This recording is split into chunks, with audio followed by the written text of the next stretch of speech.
अब्दुल कलाम की ये कहानी हमें सिखाती है कि हम जिंदगी में कभी भी हार ना माने। अगरचे हम जिंदगी में कई बार नाकाम हो जाए, लेकिन हमें जिंदगी में हार नहीं माननी चाहिए।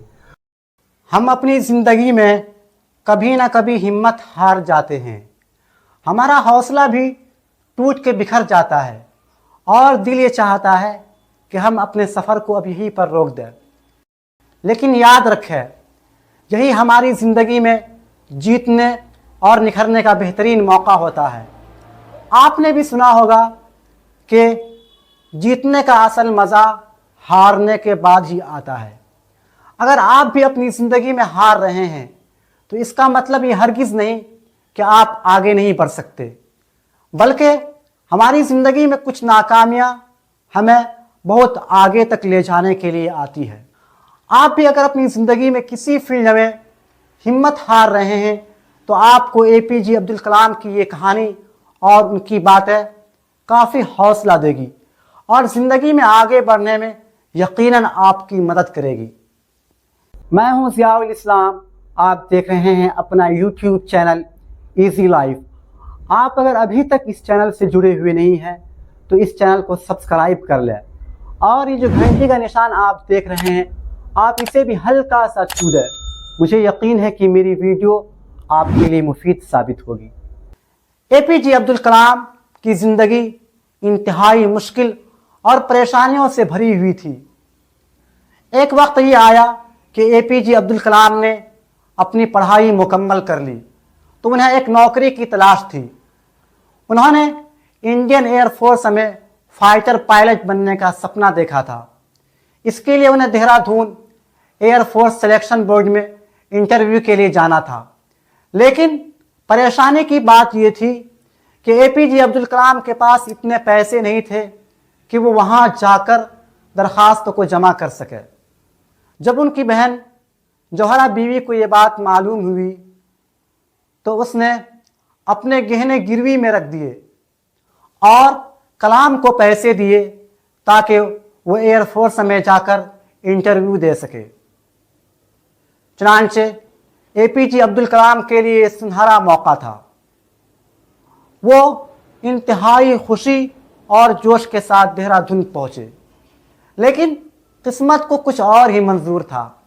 आपने भी सुना होगा कि किस्मत उनका खूब इम्तिहान लेती है जिन्हें ऊपर तक लेकर जाना होता है। फिर यूँ हुआ कि सिलेक्शन एयरफोर्स में कुल 8 पद खाली थे। एपीजे अब्दुल कलाम का नाम 9वें स्थान पर आया। इसका मतलब यह है कि एपीजे अब्दुल कलाम का सिलेक्शन ना हो सका। एयरफोर्स इंटरव्यू में नाकाम होने के बाद एपीजे अब्दुल कलाम इंतहाई मायूस हो गए। एक तरफ तो सिलेक्शन ना होने का गम और दूसरी तरफ बहन के गिरवी रखे हुए गहने, ये दोनों एपीजे अब्दुल कलाम को काफ़ी परेशान कर रहे थे। कि इसी परेशानी की हालत में एक बड़े आदमी से उनकी मुलाकात होती है।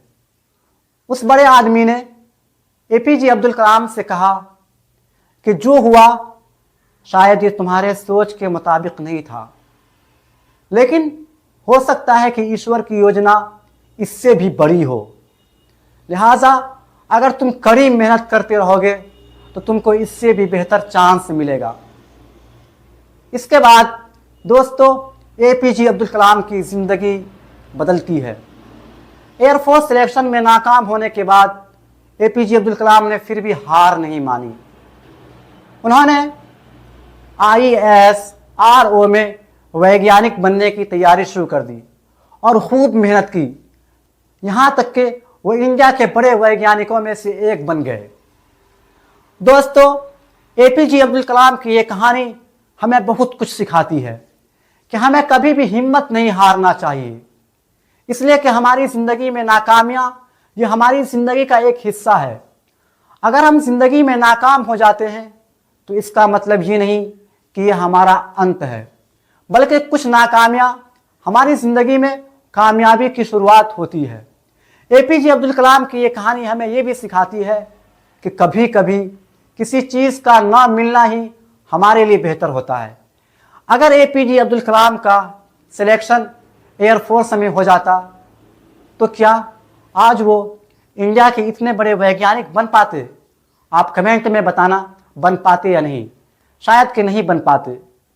तो मेरे दोस्तों, इनकी ये कहानी हमें हिम्मत और हौसला देती है। हमें ज़िंदगी में कितनी भी परेशानी आ जाए, हिम्मत नहीं हारना चाहिए और हमें आगे की जानिब बढ़ना चाहिए। अगर दोस्तों आपको इस कहानी से थोड़ा भी हौसला मिला हो तो आप इस कहानी को और APJ अब्दुल कलाम की ज़िंदगी को किसी न किसी के पास ज़रूर शेयर करें। और आप अगर अभी तक इस चैनल से जुड़े हुए नहीं हैं तो इस चैनल को सब्सक्राइब करें